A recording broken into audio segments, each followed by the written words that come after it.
എവിടെ? അംഗനവാടിയില്. അംഗനവാടിയിൽ എന്തോ എന്തോ വേണ്ടേ? ബിരിയാണി. ബിരിയാണി.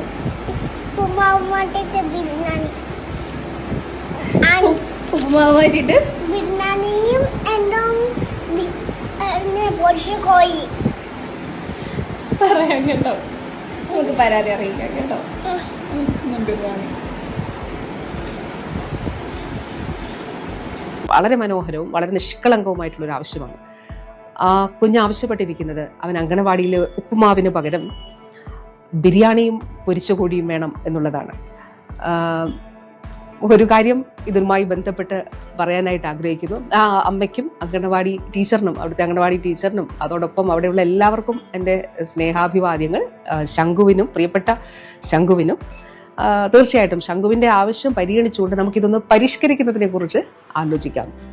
എങ്ങനെയാണ് നമ്മൾ ഇപ്പോഴുള്ള, ഞാൻ പറഞ്ഞല്ലോ, മുട്ടയും പാലും നമ്മളിപ്പോൾ ഉൾപ്പെടുത്തിയിട്ടുണ്ട്. അത് നല്ല വിജയകരമായിട്ട് നടപ്പിലാക്കി വരുന്നുണ്ട്. ബഹുമാനപ്പെട്ട CM തന്നെയാണ് ഉദ്ഘാടനം ചെയ്തത്. അപ്പോൾ നമ്മളുടെ ഈ ഒരു ഇപ്പോൾ നിലവിലുള്ള ഒരു മെനു എങ്ങനെ പരിഷ്കരിക്കാം എന്നുള്ളത് തീർച്ചയായിട്ടും പ്രിയപ്പെട്ട ശംഖു മോൻ ഉൾപ്പെടെയുള്ള എല്ലാ കുഞ്ഞുങ്ങളോടും പറയാനായിട്ട് ആഗ്രഹിക്കുകയാണ്.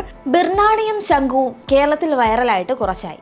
പുതിയ അധ്യയന വർഷം തുടങ്ങിയപ്പോൾ അങ്കണവാടിയിലെ ഭക്ഷണ മെനുവിൽ ബിരിയാണിയും സർക്കാർ ഉൾപ്പെടുത്തി. മുട്ട ബിരിയാണിയും പുലാവുമാണ് മെനുവിൽ ഉൾപ്പെടുത്തിയത്.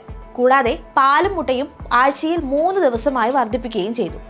എന്നും ഉപ്പുമാവ് കഴിച്ച് മടുത്ത കുട്ടികൾക്ക് എന്തുകൊണ്ട് സന്തോഷം നൽകുന്ന ഒരു തീരുമാനമായിരുന്നു അത്. രാഷ്ട്രീയം വരെ മാറ്റിവെച്ച് എല്ലാവരും ഈ തീരുമാനത്തെ ഇരു കൈയും നീട്ടിയാണ് സ്വീകരിച്ചത്. പക്ഷേ അപ്പോഴും ഒരാൾക്ക് മാത്രം അത് പിടിച്ചില്ല.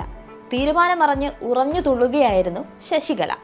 അതോ അവരും ഒരു ടീച്ചറാണെന്നതാണ് വിചിത്രം. ബിരിയാണിക്ക് പകരം കഞ്ചാവ് ചോദിച്ചാൽ കൊടുക്കുമോ എന്ന് നല്ലൊരു ഭാഷയിൽ മറുപടി അർഹിക്കുന്നില്ലാത്തതുകൊണ്ട് ശശികല പരാമർശം നമുക്ക് ഒഴിവാക്കാം. ഇടതുപക്ഷ സർക്കാർ കൊണ്ടുവന്ന വികസനങ്ങളെ, നേട്ടങ്ങളെ അഭിമാനത്തോടെ തന്നെയാണ് ഓരോരുത്തരും വർണ്ണിക്കുന്നതും.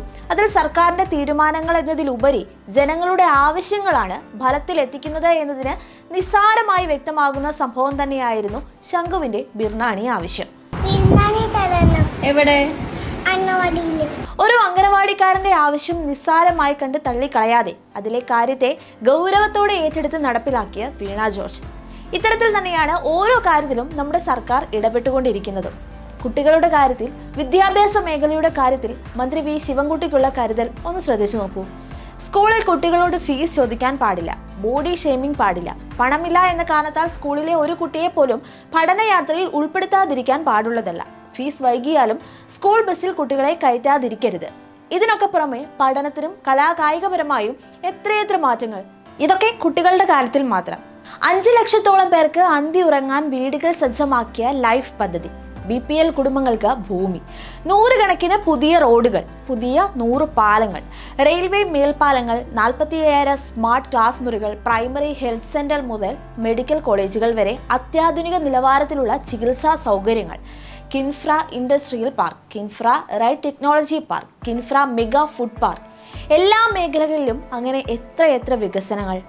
ഇടതുപക്ഷ സർക്കാരിന്റെ വികസനങ്ങളെ പറ്റി ചോദിക്കുമ്പോൾ ഉത്തരം പറയാതെ മുങ്ങുന്ന പ്രതിപക്ഷത്തിനും മറ്റുള്ളവരുടെ കയ്യിൽ നിന്ന് പിരിവെടുത്ത് അത് ധനശേഖരമുണ്ടാക്കി ഐക്യവേദി എന്ന് പറഞ്ഞ് പ്രവർത്തിക്കുന്നവർക്കും ഇതൊന്നും അറിയാഞ്ഞിട്ടല്ല. അറിയാതെ പോലും അവരിത് പറഞ്ഞു പോകരുതല്ലോ.